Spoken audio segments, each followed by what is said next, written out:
So we hook up with this timeshare guy, and after the first guy went out, and so this second guy, and the guy is a rowdy. He's not a boisterous guy, but he's a real cowboy, a real entrepreneur. Hey, let's try this. All right, let's go. Let's do it. And so we started really developing that timeshare lead generation thing for specifically for that highway station, for that tourist station, and really, really, really got it dialed in. And he said. He said, he said, you do a lot of work over in Pigeon Forge, Tennessee, right? And I said, yeah, I got some acts over there, and with the entertainment stuff. He goes, he bought me some land over there. I'm going to build a resort. He goes, you want to do one of those stations over there? And I said, yeah. So we went and got a station. Actually, we bought one of Dolly Parton's old stations, which she sold her stations off. And we got the AM, and then another buddy of mine, great guy, Paul Fink, bought the FMs, WDLY, and the other one we bought WSEV. And so we took that station. We did the exact same format. And again, the format sounded live. So it was always, hey, folks, Ken Emmons here. You're on your way to the Great Smoky. Ken Emmons here, your voice of the Great Smoky Mountains. You're on your way to the Smoky Mountains. You want to make sure you got your best deals. We've got a little welcome center south of the highway. And the same thing we did, same business model. Yeah. And we entertained the heck out of people as they were coming in. Huh. And going back to my Lowry music days, there was a comedian down there. His name was Milton Crabapple. And he was a guy who would call in on I'm drawing a blank on 7:50 a.m. down there. He would draw in, or he would call into this show called the Ludlow Port Show, and he'd talk like this, and he had the corniest jokes, and that sounded more like Bill Clinton. This guy sounded more like Yul Brynner. Yeah. Come on down. But the funniest, he is one of the funniest guys. And Bill Lowry had signed him as kind of a regional act, but they could never break him out nationally as a comedy act. Comedy acts are hard to break out nationally. I think the first real national breakout from a record was Jeff Foxworthy, back then. Yeah. And so Bill was kind of jumping on that bandwagon with Milton Crabapple. And Milton Crabapple, also a great entrepreneur you should have on here, and I'll tell you his real story in a minute. But as this personality, Milton Crabapple, he had this great homespun comedy that was clean as a whistle. I mean, absolutely clean. Funny, just funny. It was jokes. It was just this corny guy. And that became the staple of both of those radio stations. Wow. And then the third station we did in Myrtle Beach. We did the same thing in Myrtle Beach, but just duplicated the format. But I noticed that people would come in and they wanted to know, is Milton Crabapple, does he have a show? Where can I see him? That's the funniest stuff I've ever. This constantly, our ticket sellers in there are constantly telling us, Mike, is he ever going to play anywhere? Where's the show at? Yeah. The funny thing about it was, up until 10 years ago, he had never been to Pigeon Forge, he's never been to Branson, never been to Myrtle Beach, yet he was like the radio star for all the tourists coming in. It's amazing, Branson business. No, it was just one of those weird kind of things, and identifying it, and then putting the programming together and making it so it was sticky. But again, this comic, Milton Crabapple, still not known nationally, but known there every place, and people were responding to the comedy. Yeah, they were coming in for the free soft drinks and great deals on tickets and things like that, but they were responding to the comedy. Everyone wanted to know, is he playing in town? Does he have a theater in town? Like, we didn't have the heart to tell him, he's never even been here. But anyway. So with Milton, his name is actually Hal Coleman. I'll tell you his entrepreneurial story in a minute, but with his permission and Bill Lowry's permission, because again, Bill Lowry and Bill Anderson had produced like 6 comedy CDs on him, but again, outside of regional Barnes and Nobles and things like that, they weren't selling. And I said, mind if I take the best of, we make a CD, and I give a free CD away to anyone that comes into our Welcome Center, and I'll play it like crazy. Because people were trying to find CDs after they'd heard him on the radio. That's funny. So we did these, I don't know, they cost us maybe 20 cents a piece or 25 cents a piece, a CD. I'll send one to you guys. With the best of, and again, I had the corniest jokes in the world, and if we had more time on here, I'd tell you one of his jokes. The jokes are just the goofiest, but the funniest. But anyway, so we did that, and all of the CDs we're ordering by the cases and cases and cases. People are stopping in. That drives our sales up. That drives our timeshare bookings up, and that kind of stuff. So So those things just. Can we still get a copy of one of these? I'm going to get you one. I'm actually, I've got CDs, a couple I don't left. even play it on now. Well, the stations, everything's sold. I'd sold to the timeshare companies because they were the biggest customer and all that kind of stuff. I sold with a contract to operate for them, and I operated for them for years. And again, they ended up selling their company in 2015, to a bigger company. But I do have a handful of those CDs, and I'll send you guys one. They're just great. You guys want to hear like one of the jokes? Yeah, one joke. Go ahead. This is how corny the joke, but they're the greatest. So one of the jokes is this old redneck guy gets a dinner invitation to go to this really fancy restaurant, and he shows up, and he gets there, and the maitre d' says, sir, he said, you have to have a tie to get in here. He said, what? He said, that's right. He said, you have to have a tie to get in this place. Oh, Milton Crabapple thought, well, he goes, I don't have a tie. He went out to his car, and he looked around his car, and all he had was a pair of jumper cables. So he put that pair of jumper cables around his neck and tied him up, best knot he could tie, and walked back in. And he said, how's that? The maitre d' said, those are jumper cables. He goes, well, it's as close as I got to a necktie. And he said, I'm not leaving this place. I got dinner with some friends, and I ain't leaving. The guy said, well, all right. He said, I'll let you in. He said, you sit over there in that corner, and don't you try to start nothing. So it's about 30 minutes of that. That's right. So that was a good try. took you a little while there. Yeah, no. So anyway, so it took off, and I noticed, one, we had a great business model. And by the way, I want to, if I could, since it's kind of a businessy show, and it's about innovation and entrepreneurs innovating. This is a really great point that I really don't talk about that much, but I think is well worth any entrepreneur or budding entrepreneur to know. So, initially I thought, okay, I'll go up and I'll find a radio station in that market that is, that doesn't have it doesn't have much in the way of ratings, that's not making a lot of revenue, and I'll partner with one of the bigger radio station groups, somebody else. And I found quite a few in that market that didn't have much in the way of ratings. And I said, hey, I got this idea. Here we do this, blah, blah, blah, blah, blah, and we'll do a revenue share. And these are stations that were only grossing maybe 50, 100, 150,000 a year or something like that. And the people, again, these are, bigger company. They'd have to run it up the company ladder and stuff. And it always came down to, well, you're never going to get ratings with a station like that. And I'm like, yeah, I'm not looking for ratings. It's like, well, how are you going to get revenue if you don't get ratings? I said, well, I got it right here.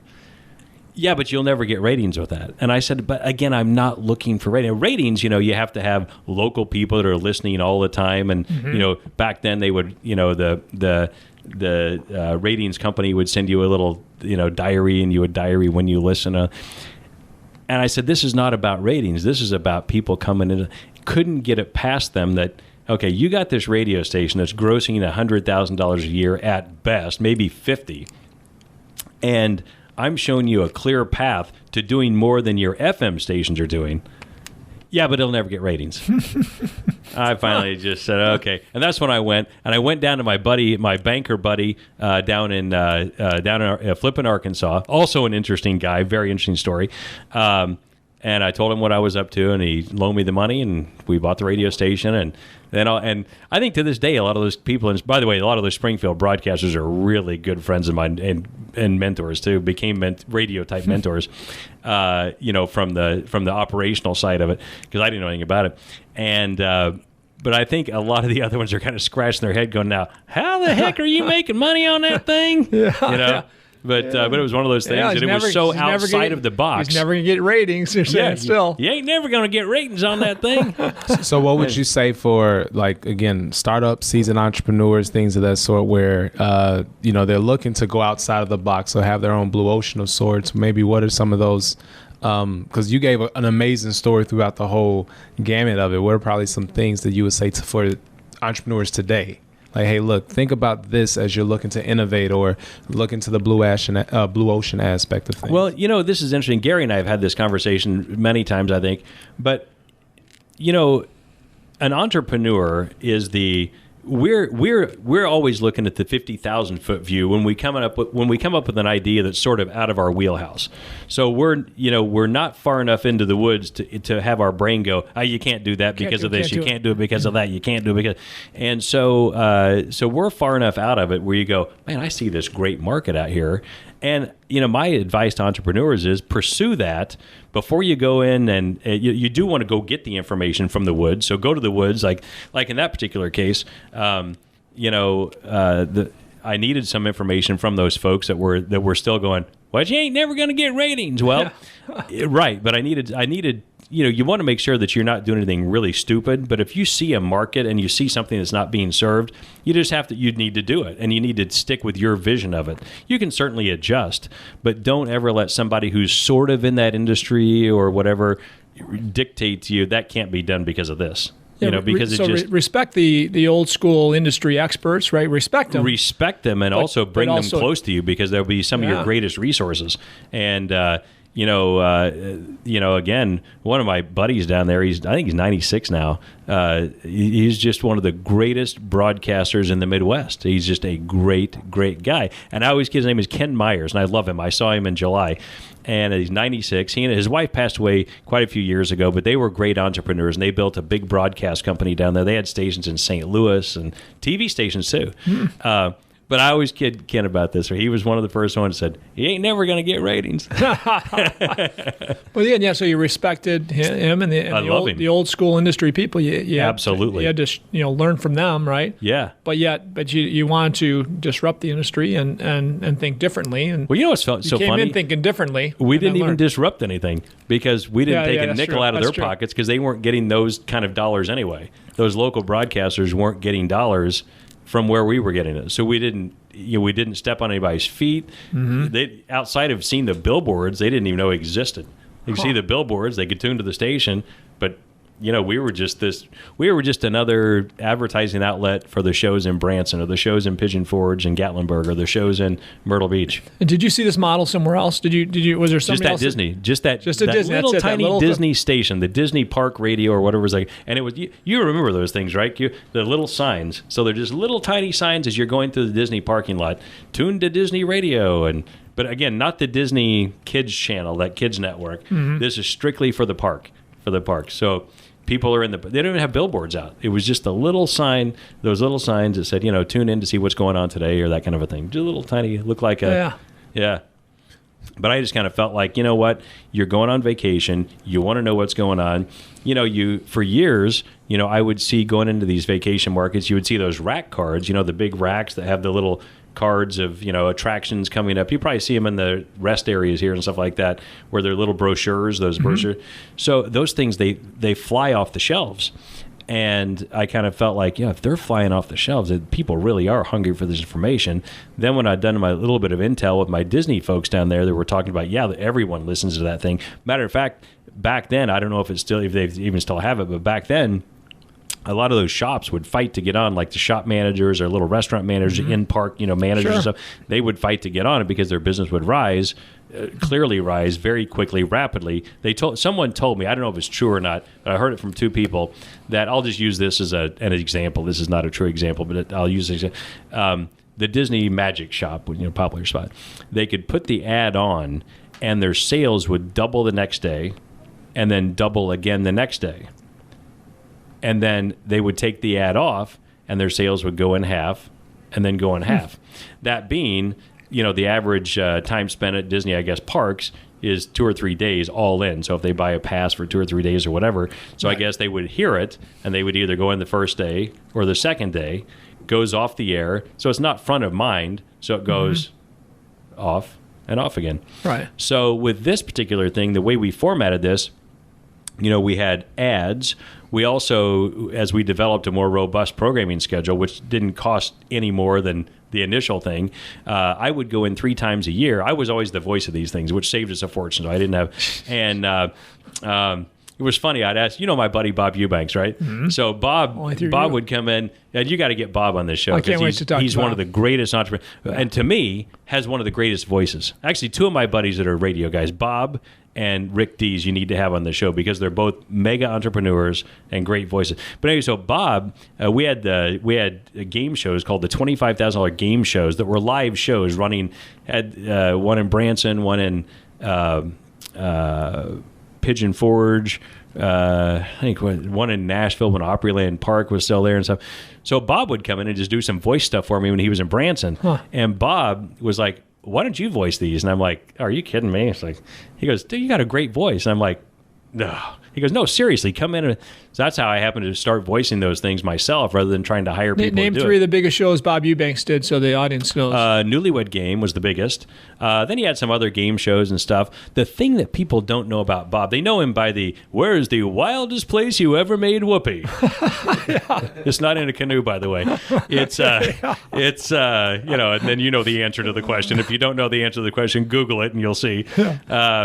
But anyway, what people don't know about Bob is he is a serial entrepreneur. He got the Newlywed Game by accident, but that's what he's known for.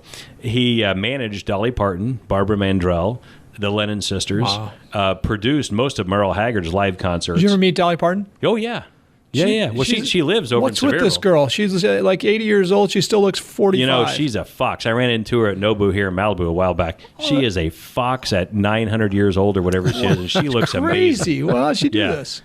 I don't know. You know, a lot of it is, I think, it's just her outlook on life and her love of life, and she's so sweet and so kind and so happiness. Just she's just great. I mean, she generates goodness. I mean, wherever she's at, she's totally a great attitude. Just always has gratitude for everything around her. She does, and you know, I just find her to be amazing. She's one of those. She's like you. She's like a Ray-Ban. She's like, no, I mean, you generate light where you go. You know, you want people are drawn to that, and but she does it in a way that's from her heart. Yeah, you know, it's not like a showbiz. It's kind of like that thing with the other night, you know, where Marsha was at. You know, she draws people with her heart, not you know, oh, come and see me. It's like people want to go connect with their heart too, and she's that way. And she's a monster entrepreneur, like big entrepreneur.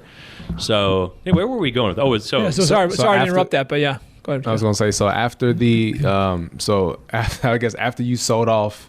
Well, you said you actually... Well, actually, let's go back, because those we kept for a long time and then sold to the timeshare company and then operated the format for them for a long time. But what I found in that, and again, here's where that was rocket level number one. Rocket level number two was recognizing that everyone was responding to comedy on the radio. And, you know, the morning shows always had their comedy bits. For you up here, for instance, I used to love when I was a kid and I was mowing yards, and part of my time was mowing yards and part of my time was working in the oil field. I could have my earphones on and listen.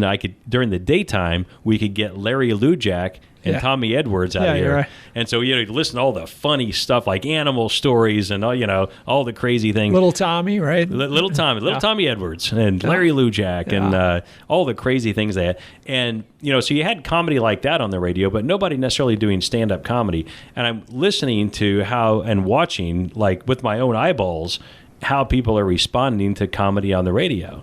Now, you've got, you know, at the time you had, you know, of course, all the music formats that you had forever. You got your religious formats out there.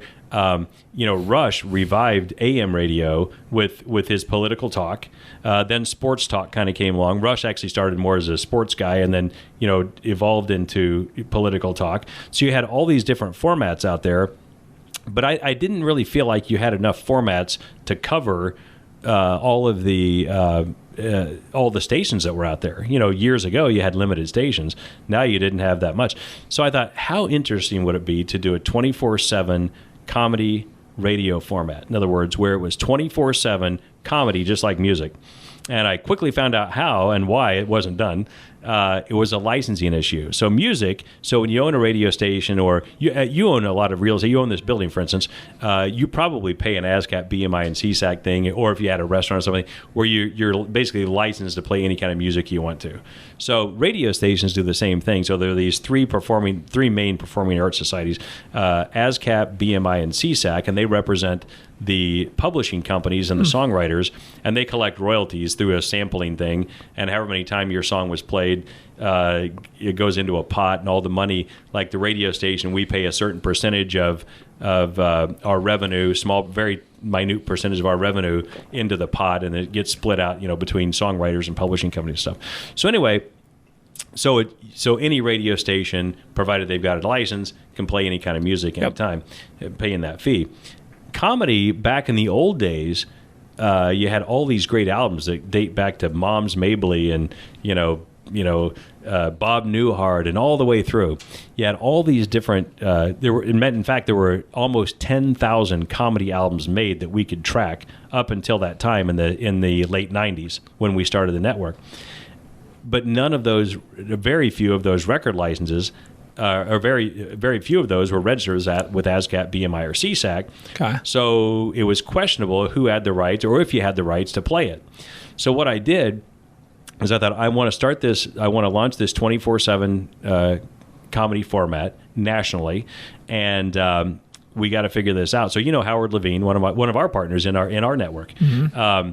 So this is back in 96, 97, 98. It was 97, I guess. Talked to Howard. I'd met Howard through Dick Clark, a whole nother entrepreneurial Branson story. Remember that guy, Dick Clark? No. Oh, man. What? How old are we? Oh, dude. My goodness. Oh, my God. Dick Clark. I know Dick Clark. He's the gold standard. So anyway... Dick Clark. Tell him where Dick Clark came from. Dick Clark, the American Bandstand. He was a mentor of Ryan Seacrest, and Ryan now does the New Year's Eve thing. That was Dick Clark to start with. But Ryan had two great mentors. He had first and foremost Merv Griffin, and then Dick Clark. Kind of jumped on the bandwagon there too with him. And okay, so anyway, look him up, buddy. $25,000 pyramid, which after the Carter's inflation became the $100,000 pyramid and all that kind of stuff. But anyway, so we figured out that we had to go license these things in order to get airplay on it.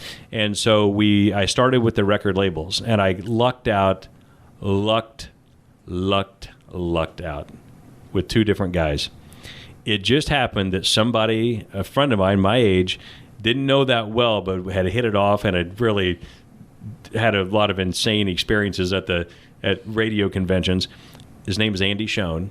And Andy had just taken over as president of Warner Brothers Records. And Warner had the biggest comedy catalog of anyone. They had 4,000 or 5,000 albums, a massive catalog. And so I called Andy, and I said, here's my idea. And again, they've got all these albums, comedy albums, that are doing nothing but drawing dust. They had all the rights to them.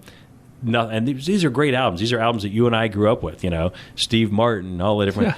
And I told him what I wanted to do, and I figured I said, I need to license it. And he said, well, here's the thing.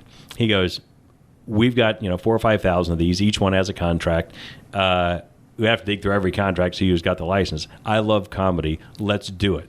And I said, well, what would you charge me? He goes, are you kidding me? He goes, that's just like having songs that are not getting played on the radio. He goes, look, you start playing these things and you sell a couple of albums. That's more albums than we would have sold before. He goes, so he actually had some of his folks go through and got a pretty general idea of where the record labels had the right to sign off the broadcast rights, and where they did, they gave it to us, and where they didn't, and the comedians were still alive, or it wasn't public domain, they said they gave us the contact information for a lot of these comedians, which is how I got to know George Carlin's last interview, as a matter of fact. I got to know a lot of these guys, personally, because I had to go to them to get their licenses. Sure. So Andy stepped up.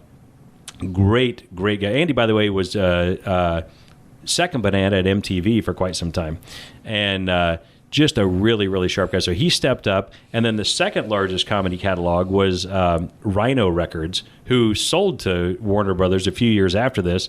Richard Foos, who now owns Shout Factory, was the founder of Rhino Records, and he had a young guy that was his head A&R guy who was a comedy savant, and he went crazy over the idea too, and they did the same thing. Wow. At their expense, went through all their licenses, signed off what they had, gave us the contacts where they didn't have. This guy's name was Jim Neal, who was also a great guy. And so with that, we had 7,000 or 8,000 albums under our belt, and we were able to start the all-comedy format. This was before Sirius XM and all that kind of stuff were around. So you had way more content than you needed at this point. Never could. Still to this day, yeah. Can't get through it. No, so much of it. And so we started the network. We raised $10 million. We started the network. Sirius XM came along. They needed content. We supplied that with them to the point where for a while we had our own channel. We had licensed the radio brand of National Lampoon, so we had National Lampoon Comedy Radio. You know National Lampoon? Not to be confused with the... You know National Lampoon, right?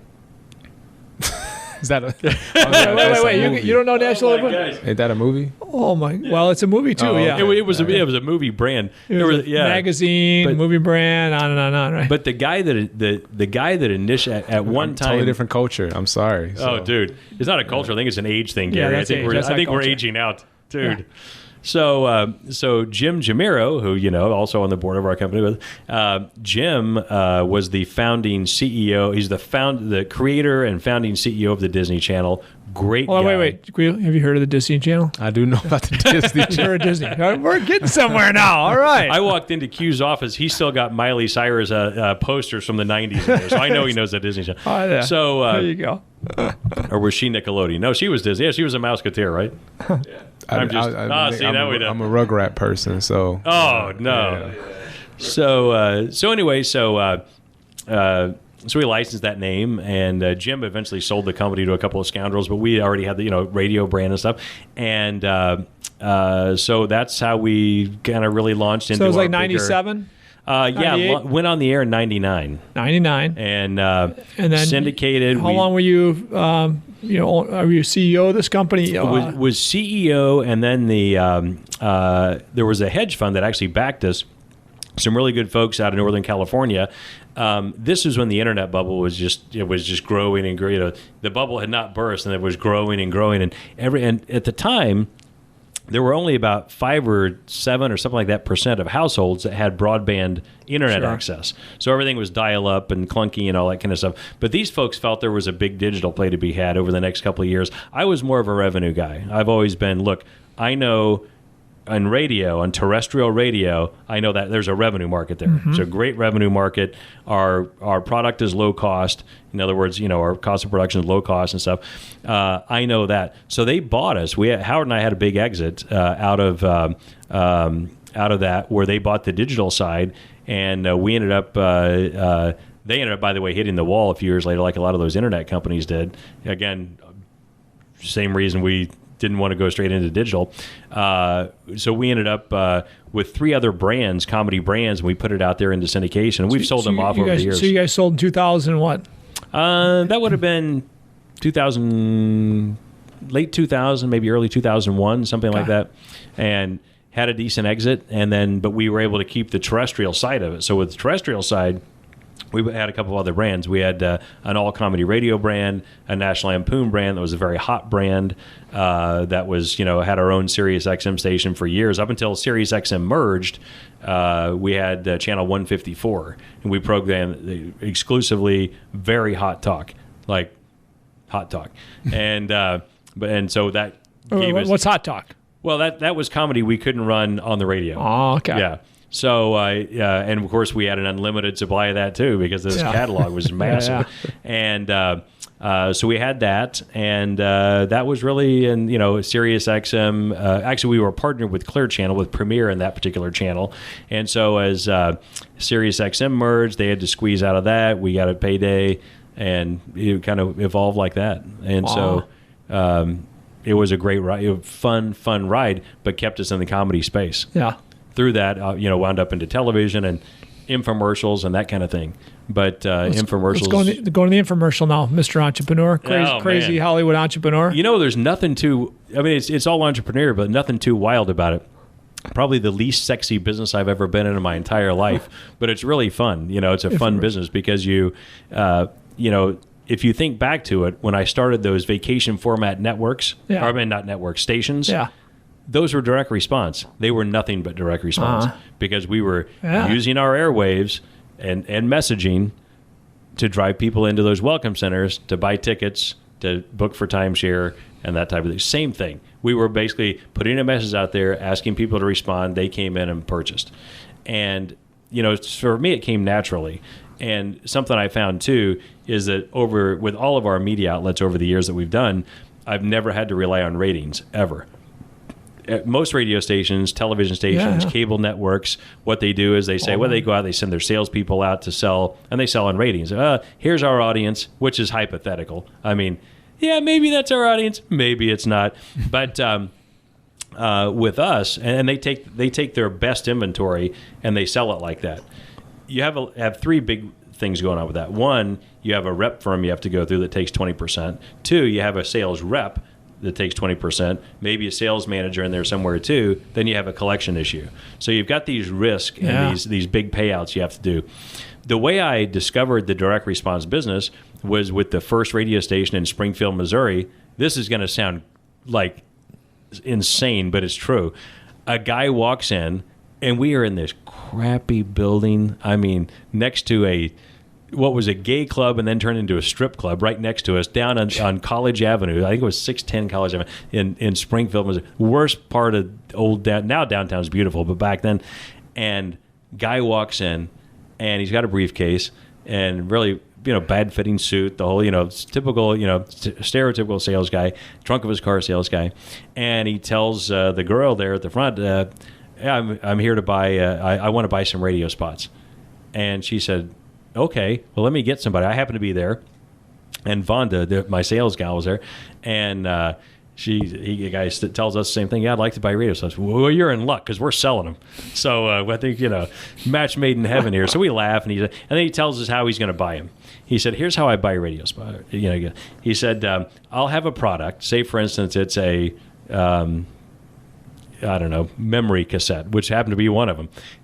The set of cassettes that, here's how you improve your memory kind of a thing. I've bought those before. And, Kevin Trudeau's Mega Memory. Absolutely. That's what it was. Yeah. And so anyway, so he's got that, and he's got about 50 other products in there, and they're all, hey, blah, blah, blah, blah, whatever the pitch is, but call 1-800, da-da-da-da-da. Don't forget now, 1-800. If you call now, you get, and they were all like that. They're all radio spots. He said, well, here's how we pay you.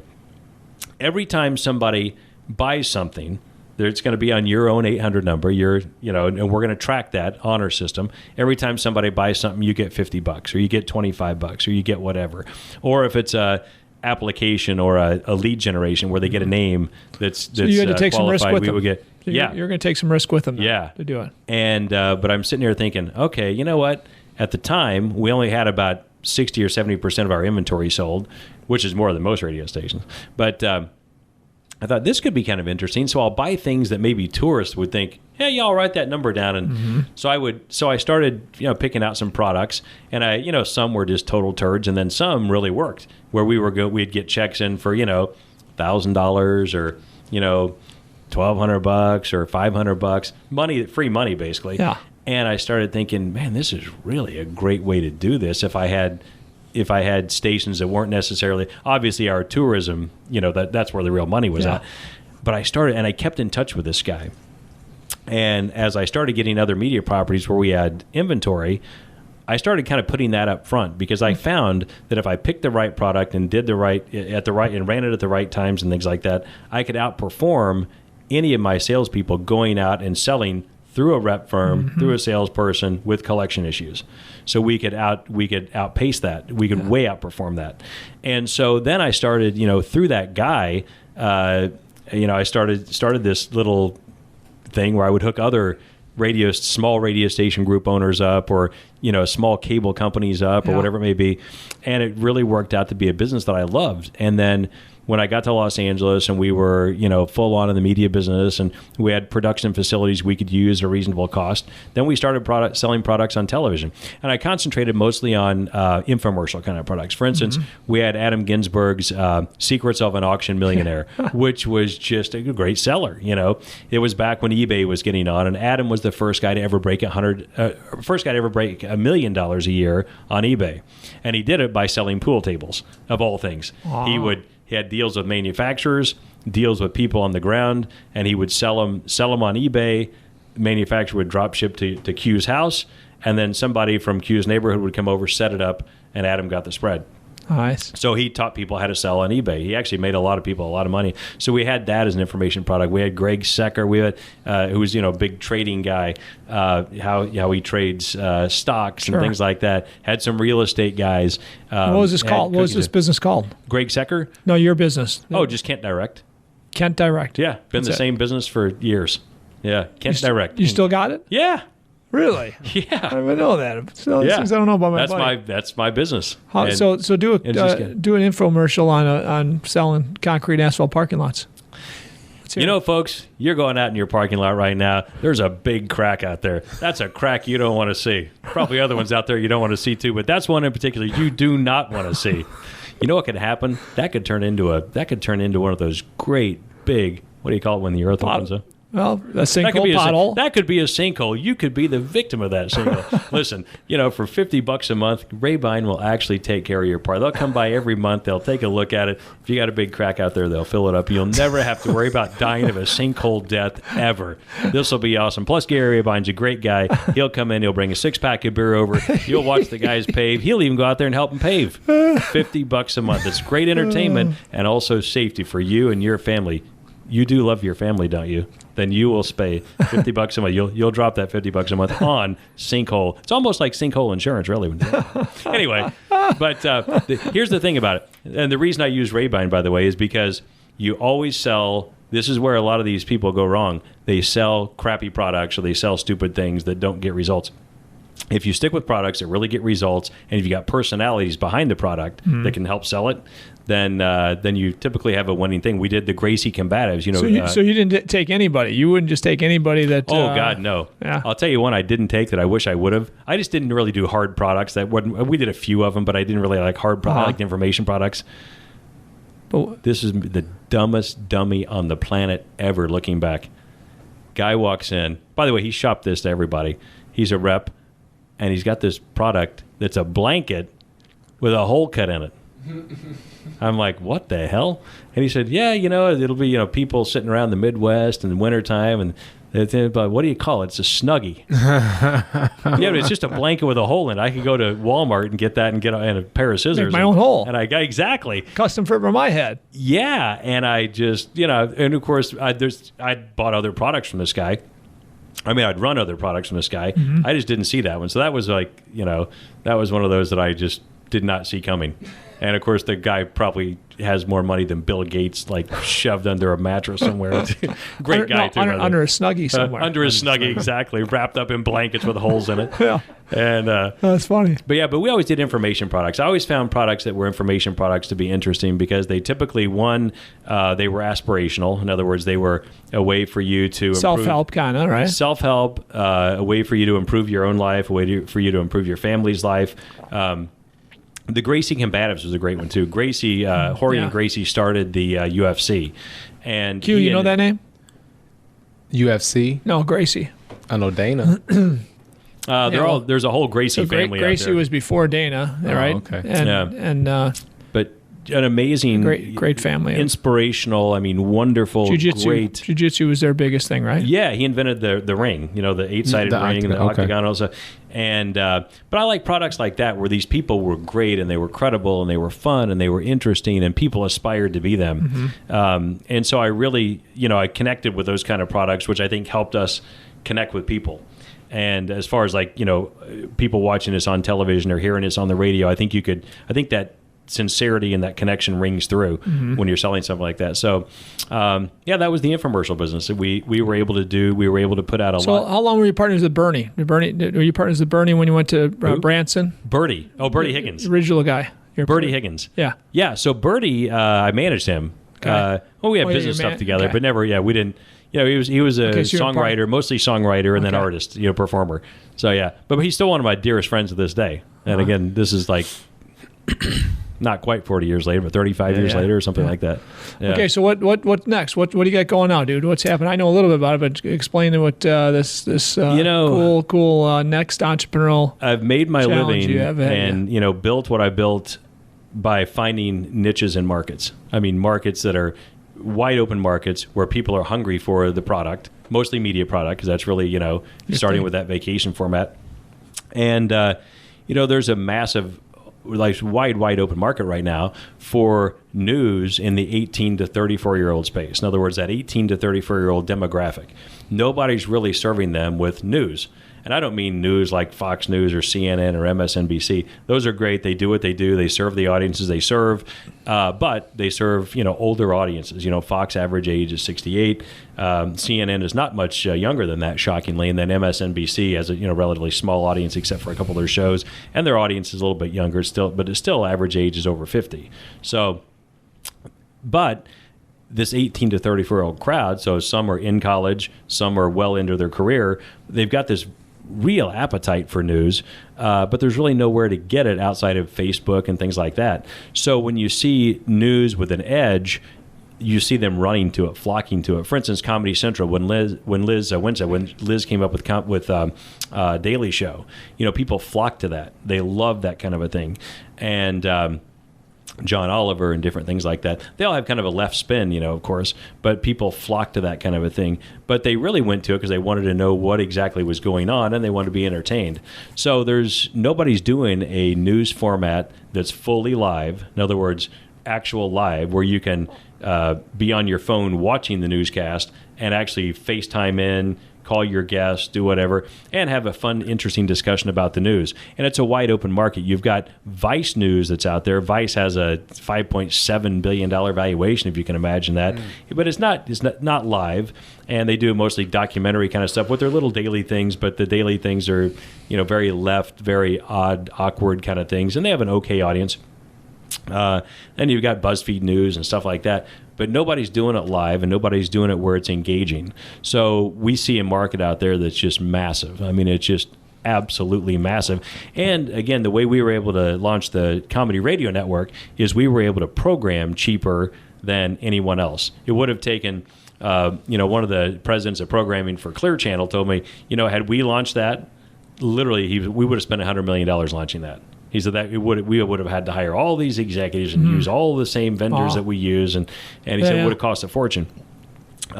Same with the vacation format. Had one of the bigger groups back then tried it, they would have had to, stacked full of executives and this report and that report and whatever. We were able to come in and just do it. Me and 5 or 6 guys. And so this is your plan with your network. Plan with the network. What's it called, man? Come on. Are you ready for it? Yeah. It's called Crave News. Crave. Because people crave, not rave news. No. Yeah, rave news is a whole nightclub thing. Yeah. Q's doing that one, I heard, so I'm going to stay on. I don't want to compete with Q. Man, I'm done with those days. So Crave, what about you look at left, right, center? What do you look at? Here's the thing. I think in this day and age, for the 18 to 34-year-old crowd, with a few exceptions, I don't think that people look so much at right and left anymore, or conservative and liberal. Or I think they just want authenticity. Right. They want the truth. Now, in my opinion, the truth always tends to lean a little bit right because people who would be considered a little bit right tend to be more pragmatic. They're factual. They think with facts and numbers, and folks who tend to be further left, tend to be more feeling. And so this is a way to bring actual news, whether it be right, left, indifferent, whatever. It's a real voice of the truth. It's bringing the truth, but it's bringing it in funny. It's funny. It's entertaining. It's conversational, but it's the news headlines. And again, it's authentic. So is it coming soon, or when is it? Is. So we're actually formatting it right now, which is exciting. Watching how the format's taking shape, and we'll launch probably in late November, and then be ready for prime time in late December, and then start really promoting it in January. Okay. So really, really fun. Matter of fact, you guys have got to come on and have some fun with us too. Be commentators for us. You actually got some crazy people investing in this thing. Gary, what's that about? I got this one nut up in Chicago. That guy's out of his mind. Yeah. No, I mean seriously out of his mind. You may know him. He fills cracks in parking lots. His name is Gary Rabine. This cat. So it's really interesting. But you got some old school talent on this team too. We've got some. Jim Jamera, who I'd mentioned. Great board member. Jim, the creator and founding CEO of the Disney Channel. Scott Fry. Scott's been my best friend since we were 4 years old. Wow. Literally, since we were 4 years old. You guys followed each other in the same industries too, right? We did. He built one of the greatest. I don't know if you guys ever watch Aqua Teen Hunger Force or Squidbillies, or if you've seen Archer and stuff.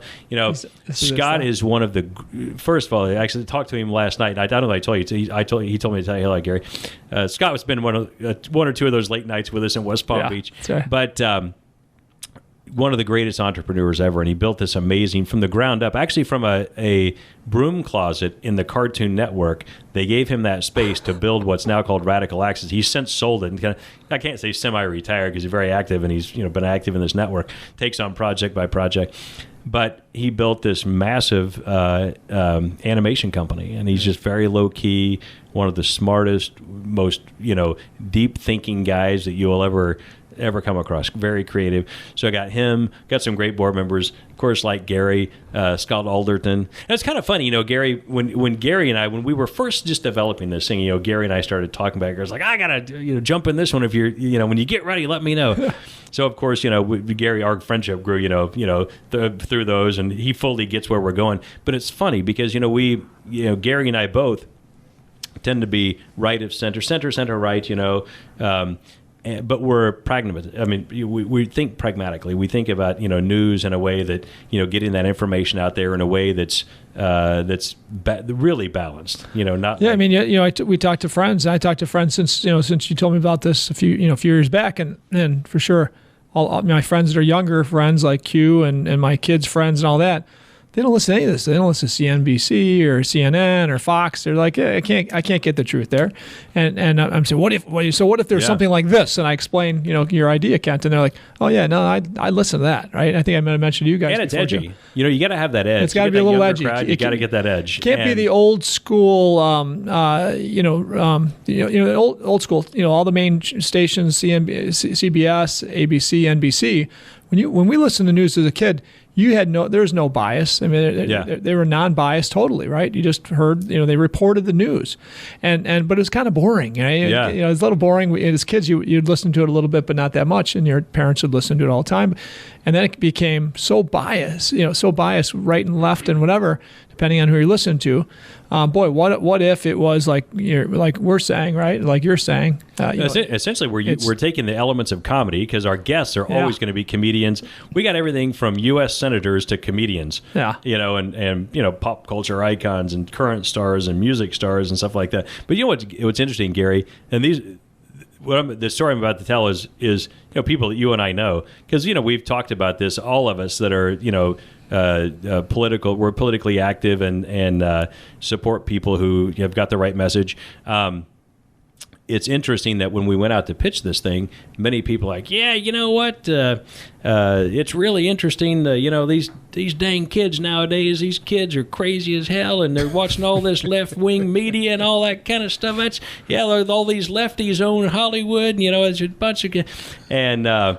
So here's what we're going to do. So we're going to launch this news network that's going to be really, really edgy, and it'll bring kids, it'll bring them in. It's not going to be all politics. It's going to be pop culture and all that. And like I like to say, they want the news, but they want it with fun and interesting and edge and that kind of stuff. So the news is kind of the broccoli, and then we dip it in chocolate, to feed it to them. And so you do this pitch, and we have this left-wing news. It's crazy as hell. And then you talk about it a little bit, and they look at it and they go, I was telling Gary at breakfast, 7 words I've grown to hate as we've been pitching this. And of course, fortunately, we've got a great group of investors who really get it and they're visionaries. And again, it's a bazillion dollar market out there. 7 words I've grown to hate. Why hell, they's already a Fox News. Why hell, they's already a Fox News.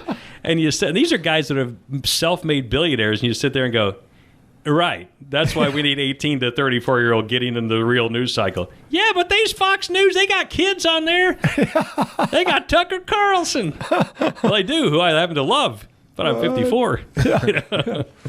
And but no, this has been. I think this will be just a monster business. One, again, if you take a look at any indication of like Vice News, which again, those guys operate like a Hollywood company. They're yet to turn a profit on $700 million a year in sales, but they've got expensive bureaus all over the place. Like with us, we know how to operate it unlike anything Hollywood. So we think it's something that's going to be just. Are you in, Q? You in? Are you a listener? I'm willing.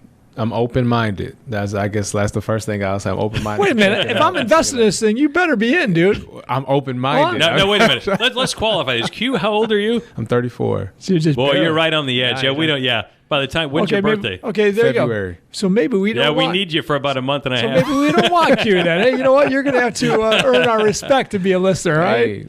But as with any broadcast business, I mean, the real key is the cost of programming. You've got to have massively great quality programming, but you got to keep that cost way down. Yeah. As we used to say in the radio business, when we would buy radio stations to put our comedy format on to kind of prime the pump for syndication, we would tell our staff, we have to make nickels sound like manhole covers. Yeah. So we would have to go into a market, and we have to take that nickel and make it sound like you were just banging a manhole cover on the street, just bang, And that's what we've always done. We could make a little tiny radio station sell for, sound like it was had been on for years. So when, we heard a lot about mentorship, right? If you think about all the mentors you mentioned, it's something we talk about a lot. It's important in all of our growth, in my opinion. Right? We've had some people say, mentorship, it's not so important, or hasn't been so important in their careers, but for us it has, and for you it has. So it's been everything for me when it comes to training and learning. Yeah, 100%. And I'm exactly the same way. when we think about the American dream, you are the American dream also. You couldn't have done this just anywhere in any country in the world. Yeah. Explain that a bit. Well, as you know, a big part of my business is out of the country, and it's really interesting when you go to most of my stuff is in Asia, but with outside of a few exceptions, you could never do this in China. You could never do even what you're doing. You'd have to grease everybody all the way up. Mm-hmm. It's a whole different kind of thing. It's kind of like that's crazy. You could never do it in a third world country. Same thing. No matter what the country is, there's their own form of a caste system. So most people very seldom do people break out. There are a few exceptions, but very seldom. Typically, it's the same families and all that kind of stuff. Gary, you take a look at what we've done and what a lot of our friends have done here. Anyone can do it. Anybody can do it. Yeah. And the way you mentor people, the way I mentor people, you've got this whole network of folks that you're firing up and mentoring. But you could not do this anywhere else. I can't think of anywhere except Venezuela. Where you? Oh no. Now we are blessed, aren't we? To be born in America and to be able to do what we do in America. It's a blessing like 95% of the world doesn't have. Yeah. So okay, what else, Q? What else are we missing here? We've got. Where are you going to go? Where's this? You're gonna take this network you're building and grow it to a nice size, and then flip that, and then you're going to be pushing 60 years old, and then you're going to retire and go off and sit on a porch somewhere. I'm guessing, right? That ain't going to happen. I don't see that one happening. You know what? I don't know where it goes from there. This is kind of my. What I just, it's really what I'm focused on, and what this thing has the potential to be so big that it's kind of like the Comedy Network. It just has unlimited potential in a market that's very unserved. And we know it's one of those spaces where, Viacom could try to get in our space, but it'd cost them a fortune, What's crazy is the fact that it's so unserved in this huge market we're talking about. Yeah. Right? Authenticity, honesty, and getting to the truth, right? And with great questioning But it has to be fun. But it has to be not fun. Angry, not a bunch of screaming and shouting. It's got to be really fun. It's just still amazing that's so different, right? That should be the standard, and maybe someday you're going to make it the standard. Right? Well, you know what? These are uncharted waters. Like a lot of the stuff that you do. Think about the massive technology project you've got going on right now. That when we did the vacation format, where it was like, well, you'll never get ratings. When you and it's literally. These are these things that have never been done before that have wide audiences just waiting to take it. Absolutely. Your technology company is the same thing. You've got a customer base out there that's insane. Yeah, this is the same thing. We need to differentiate and think. You need to think differently, but you need to learn from old experiences too, right? Whether of course, your own or other people's. I kind of listen to. Well, you'll never get ratings, and why hell, he's already Fox News. I sit there and go, okie dokie. Q, what else you got for this guy? This has been awesome. To hear. He can go on and on with all these different people he's met over his career. You'd be like, whoa, that guy or that girl. Well, for you, 10% of them you're going to know because you're still a young buck. But for me, it's like 90% of the names he talks about. I'm like, whoa, I remember seeing that guy on Laugh-In, or I remember seeing this on on the Andy Griffin show, or that guy. Or, think about you watched the Andy Griffin show. I still do. I love Andy Griffin, man. Great, right? He's awesome. Yeah, I saw that. I was in some lobby the other day, and the reruns were on. It was terrific. Yeah, Barney's amazing. Yeah. But did you watch MASH? No, I didn't watch MASH. Oh, okay, all right. That's when I fell asleep when it came on. So that was like Andy that was Griffin. a great show. I got to be good friends with Jamie Farr. And did you really? Yeah. So there you go. Yeah. Mention these shows. Bob and I used to. So with $25,000 game show, we would bring people in like star people who had mega recognition, but never, after their sitcom or after whatever, they kind of retired or went away or did whatever.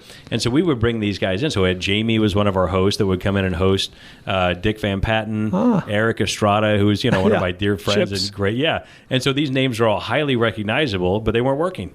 So we would leverage that. But anyway, Jamie was one of those guys but it is kind of funny. One time we had him in Branson. He was hosting the $25,000 game show. And he always kind of felt like he did. And Jamie has been great with his money. He and Joy have been great with their money. But he always kind of felt like that role of Klinger, the cross-dressing guy, typecast him. He could never work much after that. Wow. So we're in Branson, and there's a marketing lady there, and she says, I've got this great idea for this thing. Now, here's what I want to do.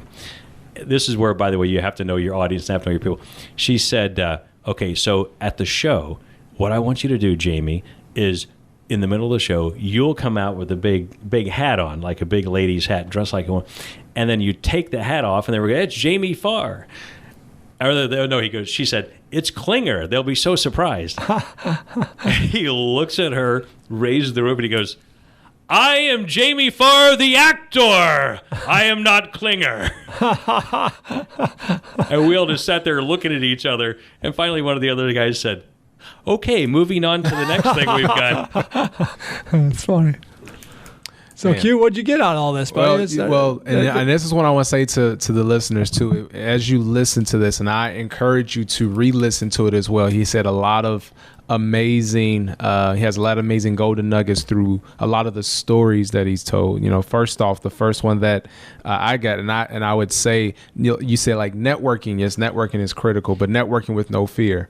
I think that's huge. And of course, you want to get real world experiences around you.